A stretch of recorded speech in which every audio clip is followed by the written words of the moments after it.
नमस्कार। मेरा नाम राम कल्याण मीणा, सह आचार्य राजनीति विज्ञान, राजकीय महाविद्यालय झालावाड़। आज हम BA part first political science paper first में राजनीति विज्ञान में आधुनिक विकास पर चर्चा करेंगे। द्वितीय महायुद्ध के बाद संयुक्त राज्य तथा पश्चिमी जगत में राजनीति विज्ञान की समग्र धारणा में ही क्रांतिकारी परिवर्तन हुआ। प्रोफेसर चार्ल्स ई मेरियम ने अपने ग्रंथ न्यू एस्पेक्ट ऑफ पॉलिटिक्स में ये संकेत कर दिया था कि राजनीति के अध्येता को एक नए मार्ग का अवलंबन करना पड़ेगा, क्योंकि राजनीति सिद्धांत ऐसी शक्तियों के संपर्क में आ गया है कि कालांतर में वे इसकी प्रक्रिया को मूलतः संशोधित कर देगी। मेरियम की पुस्तक का प्रथम प्रकाशन सन 1925 में हुआ था, परंतु इसके बाद भी कई वर्षों तक इस दिशा में वैसी प्रगति नहीं हुई जैसी कि अपेक्षित थी। प्रोफेसर जॉर्ज एच सेबाइन का प्रसिद्ध लेख what is the political theory, जो 1939 में प्रकाशित हुआ था, इस नवीन प्रवृत्तियों तथा दृष्टिकोणों की उपेक्षा ही करता है। परंतु गत 2 दशकों में इस दिशा में आश्चर्यजनक प्रगति हुई है। राजविज्ञान के विषय में हमारी धारणाएं वे नहीं हैं जो पहले थी। यद्यपि अभी तक उनका स्थिरीकरण भी नहीं हो सका है, यह सत्य है कि एक प्रतिक्रिया इस नवीन दृष्टिकोण के प्रति आरंभ हो गई है और आगामी अनेक विद्वान प्राचीन परंपरागत तात्विक राजनीतिक सिद्धांत अथवा दर्शन के प्रति आसक्त हैं। तथापि ये निसंदेह है कि अब हम कभी भी उस स्थिति में नहीं लौट सकेंगे जो द्वितीय महायुद्ध के पूर्व में थी। ऐसा माना जाता है कि 1905 में अमेरिकन पॉलिटिकल साइंस एसोसिएशन की स्थापना के साथ और उसके द्वारा राजनीतिक संस्थाओं के संबंध में तथ्यों के संग्रह, संयोजन और वर्गीकरण को दी जाने वाली प्रेरणा के परिणाम स्वरूप राजनीति शास्त्र ने अपने विकास के नूतन चरण में प्रवेश किया। नए राजनीति विज्ञान का प्रारंभ अमेरिका में हुआ।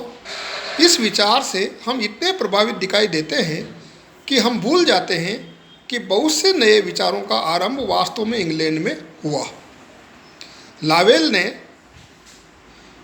वाल्टर वेजहार्ट की द इंग्लिश कॉन्स्टिट्यूशंस नाम की जिस पुस्तक का उदाहरण दिया था, वो 1865-66 में लिखी गई थी और उसने अपनी इस पुस्तक में इंग्लैंड की राजनीतिक संस्थाओं पर उसकी सामाजिक परिस्थितियों का क्या प्रभाव पड़ा, इसका विस्तार से वर्णन किया था। यह बताने की चेष्टा की थी कि राजनीतिक संस्थाओं के घोषित उद्देश्य चाहे कुछ भी क्यों न हो, उनके पीछे एक अदृश्य राजनीतिक प्रक्रिया काम करती है और वास्तव में वही प्रक्रिया राजनीतिक और सामाजिक स्थिरता को बनाए रखने में योग देती है। वेजहार्ट ने अपनी रचनाओं में इंग्लैंड के विभिन्न सामाजिक वर्गों का मनोवैज्ञानिक विश्लेषण भी प्रस्तुत किया था। लावेल ने 1913 में मनुष्य के राजनीतिक व्यवहार को समझने के लिए आधुनिक मनोविज्ञान की जानकारी पर बल दिया। परंतु हम देखते हैं कि अंग्रेज लेखक ग्राम वेलेस ने उससे भी पहले 1908 में प्रकाशित ह्यूमन नेचर इन पॉलिटिक्स नाम की अपनी पुस्तक में इसी दृष्टिकोण को अधिक विस्तार से समझाया था। अपनी इस पुस्तक में और अपनी अन्य रचनाओं में ग्राम वेलेस ने राजनीतिक व्यवहार के सामाजिक मनोवैज्ञानिक आधारों पर बहुत अधिक जोर दिया था।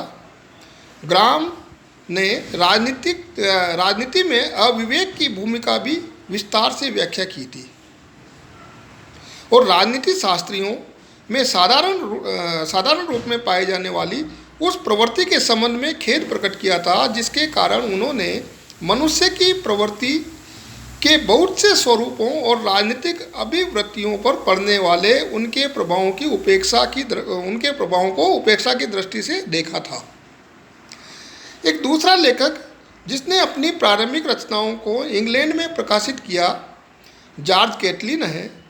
कैटलिन वह लेखक है जिसने अंतरशास्त्रीय उपागम के प्रयोग पर, जिस पर व्यवहारवादी राजनीति विज्ञान का समस्त आधार रखा हुआ है, सबसे पहले जोर दिया। और लासवेल के समान परंतु स्वतंत्र रूप से इस बात पर जोर दिया कि राजनीति का संचालन शक्ति संबंधों के द्वारा ही किया जाता है। वास्तव में राजनीति विज्ञान भी उन प्रवृत्तियों के प्रभाव में जो प्राकृतिक विज्ञानों के अनुरक्षण में अन्य समाज विज्ञानों जैसे समाजशास्त्र, मनोरोग विज्ञान, सामाजिक मनोविज्ञान और मानव विज्ञान आदि में विकसित हो रही थी, तेजी से आता जा रहा था। इस सारे आंदोलन का आधार प्राकृतिक और सामाजिक विज्ञानों के बीच ज्ञान की गुणात्मकता, सततता और वह विश्वव्यापी व्यावहारिक वैज्ञानिक पद्धति के अस्तित्व की धारणा पर था। जिन लोगों ने व्यवहारवादी राजनीति विज्ञान की नींव डाली है, उनमें आर्थर A.F. बेंटले और चार्ल्स मेरियम के नाम सबसे प्रमुख है। धन्यवाद।